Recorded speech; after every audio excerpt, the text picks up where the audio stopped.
Parveen uncle. என்ன படிக்கிறீங்க? 7th to 8th போறாங்க. 7th to 8th. Very good. எந்த ஸ்கூல்ல? கிணத்துக்கடவுல விவேக் வித்யாலயா ஸ்கூல். படிச்சு என்ன படிக்க போறீங்க நீங்க ஃபியூச்சர்ல? படிப்பு பத்தி இன்னும் முடிவு பண்ணலங்கய்யா. ஆனா நான் நல்லா படிச்சு நம்ம நாட்டோட பிரதம மந்திரி ஆகிறதா என்னோட கனவுங்கய்யா. அடேங்கப்பா அடேங்கப்பா அடேங்கப்பா அடேங்கப்பா. பிரதம மந்திரி ஆக போறீங்க? ஆமாங்கய்யா. சரி, நீங்க பிரதம மந்திரி ஆயிட்டீங்க. நீங்க பிரதம மந்திரி ஆயிட்டீங்கன்னா நீங்க இந்தியாவுக்கு செய்யக்கூடிய முதல் வேலை என்ன? இந்தியாவோட முதுகெலும்பே விவசாயங்கய்யா. அந்த விவசாயத்துல நான் நிறைய மாற்றங்களை கொண்டு வந்து விவசாயிகளை முதல்ல நான் ஊக்குவிப்பேங்கய்யா. ரெண்டாவது வேலை என்ன செய்ய போறீங்க? நம்ம நாட்டுல இருக்கிற இளைஞர்களை வெளிநாட்டுக்கு நான் போக விட மாட்டேங்கய்யா. ஈரோடு மண்ணோட பெருமை என்ன தெரியுமா? என்ன? ஒரு பெண் எழுந்து எதிர்காலத்தில் நான் பிரதம மந்திரியாக வருவேன் என்று 1000 பேர் இருக்கிற அவையிலே ஒரு பெண் சொல்ல வைக்க காரணம் யார் என்று சொன்னால், இந்த மண்ணிலே பிறந்து 93 வயது வரை இந்த பெண்களின் முன்னேற்றத்திற்காக போராடி எல்லோருக்கும் ஐயாவாக இருக்கிறாரே எங்கள் தந்தை பெரியார். அவர் பிறந்த மண்ணில் ஒரு பெண் பிரதம மந்திரியாக. எல்லா புகழும் இறைவனுக்கே. இங்கு வர பகுத்தறிவு அப்படின்னு சொன்னா நம்ம நினைவுக்கு வருபவர் பெரியார். அவர் பிறந்த இந்த ஈரோட்டுல பகுத்தறிவை பத்தி பேசுறத நான் ரொம்ப பெருமையா நினைக்கிறேங்கய்யா. ஐயா, உலகத்துல எத்தனையோ மை இருக்கு.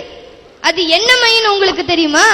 அதுதான் தொன்மை, முன்மை, மேன்மை, எண்மை, ஒன்மை, வன்மை, தாய்மை, தூய்மை, செம்மை, மும்மை, தனிமை, இனிமை, பெருமை, திருமை, இயன்மை, வியன்மை. இத்தனை மை இருந்தாலும் ஒரு மனிதனுக்கு தனித்தன்மை வேணுங்கய்யா. அந்த தனித்தன்மை இருந்தா மட்டும்தான் பகுத்தறிவு உணர்வோட செயல்பட முடியும். ஏன் நம்ம நாட்டுல அதிகமா படிக்கக்கூடிய படிப்பே இன்ஜினியரிங், அக்ரிகல்ச்சர் படிக்கிறதுக்கு மாணவர்கள் குறைவா தான் இருக்கிறாங்க. நம்ம நாட்டோட முதுகெலும்பே விவசாயம் தான். ஆனா இன்னைக்கு விவசாய பூமி எல்லாம் சைட் போட்டு வித்துட்டு இருக்காங்க. இதே நிலைமை நீடிச்சா வருங்காலத்துல வெளிநாட்டுல சாப்பிடுற மாதிரி பீஸாவையும் பர்கரையும் சாப்பிடுற நிலைமைக்கு வந்துருவோமோன்னு நினைக்கிறேங்கய்யா. பகுத்தறிவு உணர்வோட சிந்திக்கணும். இன்னைக்கு இருக்கக்கூடிய சூழ்நிலையில பகுத்தறிவு உணர்வு தாங்கய்யா வேணும். பெற்றோர்கள்லாம் என்ன நினைக்கிறாங்கன்னா, போட்டி நிறைஞ்ச இந்த உலகத்துல நல்லா படிச்சு கேம்பஸ் இன்டர்வியூல செலக்ட் ஆகி 25,000 ரூபாய் சம்பளம் வாங்குற ஐடி கம்பெனிலயோ அல்லது பேங்க்லயோ வேலை பார்த்தாதான் அம்மா அப்பாவுக்கு பொறுப்பான புள்ள. அப்படி இல்லையா, உடனே வெளிநாட்டுக்கு அனுப்பி வச்சிடறாங்க. இன்னைக்கு இளைஞர்கள்லாம் ஏடிஎம் மிஷின் மாதிரி இருக்கிறாங்கய்யா. சம்பாரிச்சா போதும் சௌரியமா வாழலாம்னு நினைக்கிறாங்க. ஒரு கதை படிச்சங்கய்யா. என்னன்னா, வண்டலூர் ஜூல ஒரு சிங்கம் இருந்துச்சாம். அது சிங்கம் அப்படிங்கறதுனால அதுக்கு ஆட்டுக்கறி மாட்டுக்கறின்னு மாமிசமா கொடுப்பாங்களாமா. ஒரு நாள் அந்த சிங்கத்தை அமெரிக்காவில் இருக்கிற ஜூக்கு மாத்திட்டாங்க. அங்க போனோன்னு சிங்கத்துக்கு முதல் நாள் கேரட்டையும் பீட்ரூட்டையும் கொடுத்தாங்க. அது முதல் நாள் தானே அப்படின்னு விட்டுருச்சு. அதே மாதிரியே தொடர்ந்து அந்த சிங்கத்துக்கு கேரட்டையும் பீட்ரூட்டையுமே கொடுத்துட்டு இருந்தாங்க. சிங்கத்துக்கு கோவம் வந்துருச்சு. அந்த உணவு தருபவர்கிட்ட பார்த்து கேட்டாங்க. அந்த கேட்டுச்சாமா அந்த சிங்கம், என்னையா கிண்டல் பண்றியா? நான் ஒரு சிங்கம், நான் காட்டுக்கே ராஜா, எனக்கு மாமிசம் தான் வேணும்னு சொல்லி அந்த சிங்கம் அந்த உணவு தருபவர்கிட்ட சண்டை போட்டுச்சான். அவர் பொறுமையா சொன்னாராமா, ஆமா நீ சிங்கம் தான், உனக்கு இதெல்லாத்தையும் கொடுக்கணும் தான். ஆனா நீ வண்டலூர் ஜூல இருந்து இங்க வந்திருக்கிறது ஒரு குரங்கோட பாஸ்போர்ட்ல. அதனால ஒரு குரங்குக்கு என்னெல்லாம் கொடுக்க முடியுமோ அதைத்தான் உனக்கு கொடுக்க முடியும்னு சொன்னாங்களாமா. இந்த மாதிரி இளைஞர்களும் தங்களுடைய சொந்த அடையாளங்களை தொலைச்சிட்டு வெளிநாட்டுல போய் விழுந்து கிடக்குறாங்கல்ல. இன்னைக்கு இருக்கக்கூடிய சூழ்நிலை பகுத்தறிவு உணர்வு தானங்கயா வேணும். ஐயா, பெற்றோர்கள் ஆதரவு தர்றனாலதான் இன்னைக்கு இருக்கக்கூடிய சூழ்நிலையில தொண்டாக இருக்க வேண்டிய கல்வி இன்னைக்கு தொழிலா இல்லைங்கய்யா மாறிட்டு வருது.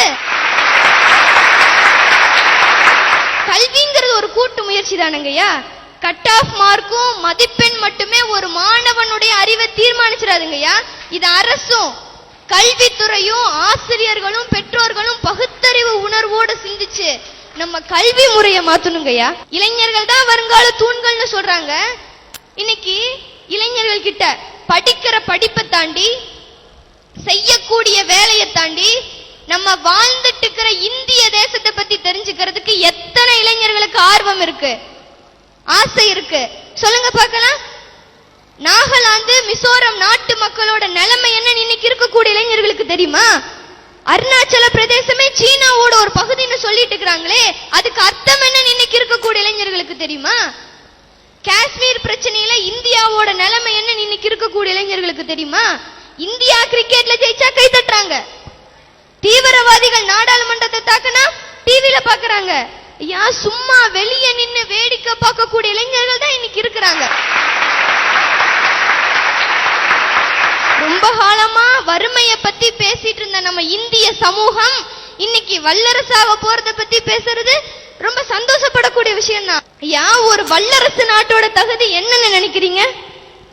எல்லார் கையிலுமே பணம் இருக்கிறதா? இல்ல 3 வேணும் நல்லா சாப்பிடுறதா? உலக அரசியல்ல அதிகாரம் செலுத்துறதா? உலக வங்கியில அளவில்லாம கடன் வாங்குறதா? இல்ல அணு ஆயுதங்களை அதிகமா வச்சிருக்கிறதா? எது எது வல்லரசு நாட்டோட தகுதின்னு சொல்றீங்க?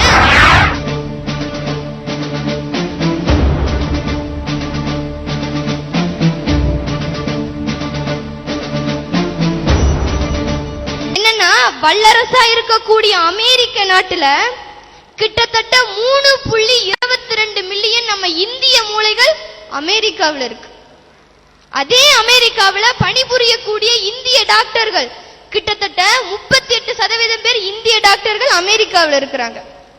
நாசாவில் பணிபுரியக்கூடிய இந்திய அறிஞர்கள் கிட்டத்தட்ட 36% பேர் இந்திய அறிஞர்கள் நாசாவில் இருக்கிறாங்க. உலகையே கட்டி ஆளக்கூடிய மைக்ரோசாப்ட் நிறுவனத்துல கிட்டத்தட்ட 34% பேர் இந்தியர்கள் தான் அங்க பணிபுரியுறாங்க. இப்படி உலக அளவில் இந்தியர்களோட மூளை பரவி இருக்குதுங்கய்யா. பேப்பர்ல படிச்சேன், அமெரிக்காவில் அந்த நாட்டோட வளர்ச்சிக்காக பாடுபட்ட 10 பேருக்கு வெள்ளை மாளிகையில வச்சு விருது கொடுத்திருக்கிறாங்க. அந்த 10 பேத்துல 3 பேர் நம்ம இந்தியர்கள்.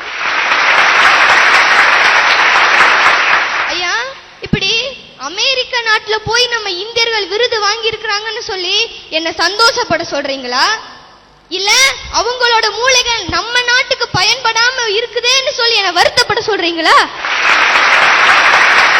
பகுத்தறிவு உணர்வோடு சிந்திக்க வேணாமா இன்னைக்கு இருக்கக்கூடிய இளைஞர்கள்னா? ஐயா, ஒரு ஆங்கில கவிதை ஒண்ணு படிச்சேன். என்னன்னா, நான் சிறுவனாக இருந்த போது இந்த உலகை மாற்றிட ஆசைப்பட்டேன், நடக்கவில்லை. இளைஞனான போது இந்த ஊரை திருத்திட முனைந்தேன், முடியவில்லை. குடும்ப தலைவனான போது இந்த குடும்பத்தையாவது திருத்த விளைந்தேன், இயலவில்லை. தந்தையான போது பிள்ளைகளை மாற்றிட வேண்டும் என்று துடித்தேன், அவர்கள் என் பேச்சை கேட்கவில்லை. மரண படுக்கையின் போதுதான் புரிந்து கொண்டேன், இவ்வளவு முயற்சிகளை செய்ததற்கு பதிலாக நான் கொஞ்சம் மாறி இருக்கலாம் என்று. ஆனால் காலம் கடந்து விட்டது. ஐயா, இது ஒரு மனிதனோட இயலாமையை குறிக்குது. இந்த இயலாமை வராம இருக்கணும்னா பகுத்தறிவு உணர்வோட எல்லாரும் சிந்திக்கணுங்கய்யா. இன்னைக்கு இருக்கக்கூடிய சூழ்நிலையில பகுத்தறிவு உணர்வு தாங்க நம்ம எல்லாத்துக்கும் வேணும்னு சொல்லி வாய்ப்பளித்த அனைவருக்கும் நன்றி கூறி விடை